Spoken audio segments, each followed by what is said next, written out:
This is going to be kind of some background and introduction for Hawthorne's short story, The Young Goodman Brown. I feel like I need to kind of give you at least a reminder of Hawthorne. I know that sophomores, you guys hopefully just watched the Scarlet Letter introduction, and so you got that background. You obviously did the Crucible and saw the Crucible introduction over the summer. Juniors, you got all of that plus the Scarlet Letter. But I wanted to just have some reminders before we did this. We're going to do this one and at least one more Hawthorne short story. So first thing, let me remind you, Nathaniel Hawthorne is writing in the Victorian age in the 1850s, but his subject matter is frequently about the Puritans. So he's writing from the Victorian view about the Puritans who were, 200, 300 years earlier than he was. He also has quite a bit of, I don't know, a problem with the Puritans. Juniors remember this in the Custom House, how he talked about how he felt like his Puritan ancestors' sins were his to make up for. He thought that his ancestor Hawthorne, who was a Puritan, was a horrible person. That he persecuted unfairly people who weren't Puritans or weren't Puritan enough for him.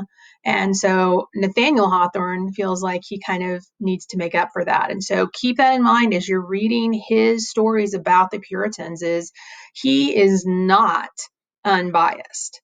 Now, that's not to say that he's wrong about the Puritans. I think he has a lot of things right, but we do want to remember that he's definitely not trying to present an unbiased viewpoint of the Puritans. So let me just remind you of some of the elements of the Puritans. If I can do this without the sound starting, just a second. So remember that the Puritans were a offshoot of Lutheranism. And they were basically the Lutherans, that's the word I'm looking for, Lutherans, were definitely going to, they were protesting against the Catholic Church, that the Catholic Church didn't do Christianity the way they wanted to. And this says that they become, they're an aspect of the Protestants. And really what I would remember about this is that the Puritans left England because English Puritans, of which there were a lot, weren't extreme enough. Okay. Our Puritan ancestors left England and then later left Holland, I think is where they spent some time, because they were the super, super extreme version of the Puritan faith.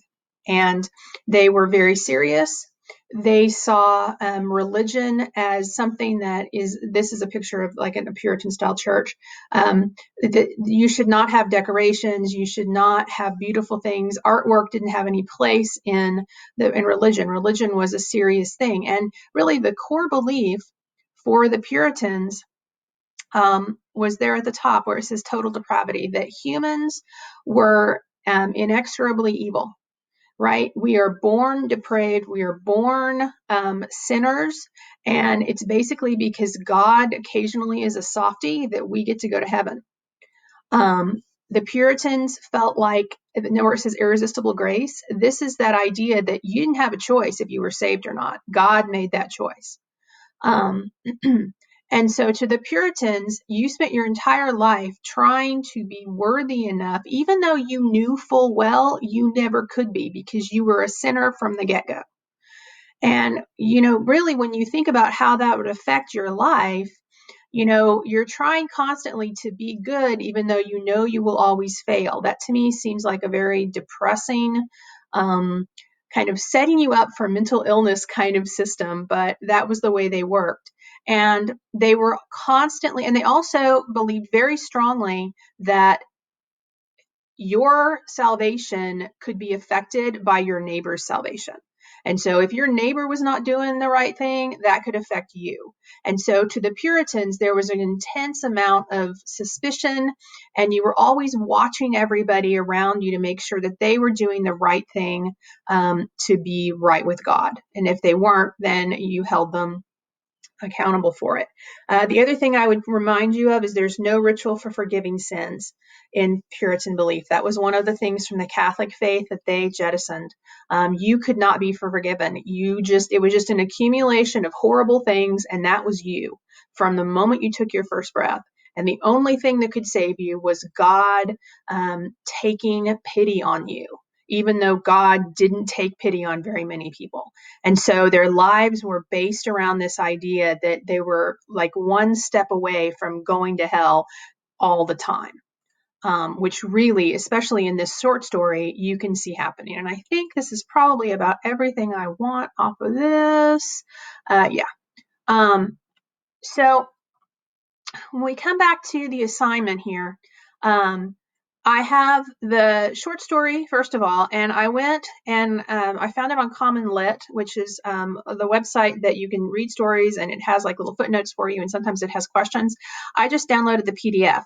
You'll notice here that like it has little superscript numbers. These are footnote numbers that will define words for you. And if you come down here to the bottom of the page, it's going to define them for you. Remember, Hawthorne writes really formally. He's got incredibly long sentences. He uses vocabulary that you may or may not be familiar with. So when you annotate, I would suggest that you also, if there are other words besides the ones that are footnoted that you need to look up, you write those down because that'll help your memory. At the bottom of this short story, and it goes down for a ways because these footnotes take up room, there are questions. And the text dependent questions are kind of weird because they've like got part one, part A, and then part B. And like this part B says which section, so what's the quote that supports the answer to A? And it does this several times. And so you just kind of have to figure out, some of them, like this one talks about a paragraph number, which will help. This part B, I assume, refers back to number one, that part A again. The point here is these questions, I am not requiring you to answer these questions, okay? But I think it would very, very much help you to understand the story if you looked through these and kind of figured out the answers on your own. There are a couple of short answer things here. Again, you do not need to answer these questions, but thinking about them, I think, will really help you understand the story. And then there are some discussion questions down here. Bottom line, those are there to help you, but there's not going to be a grade involved. The writing assignment is going to be you explaining how Hawthorne uses elements of American Romanticism to create his meaning. And so what I did is I also copied this little handout that reminds you about what Romanticism is and American Romanticism specifics. And then here's the assignment, the writing assignment. So your assignment this week for this first, or actually this is going to be assignment 1 and 2.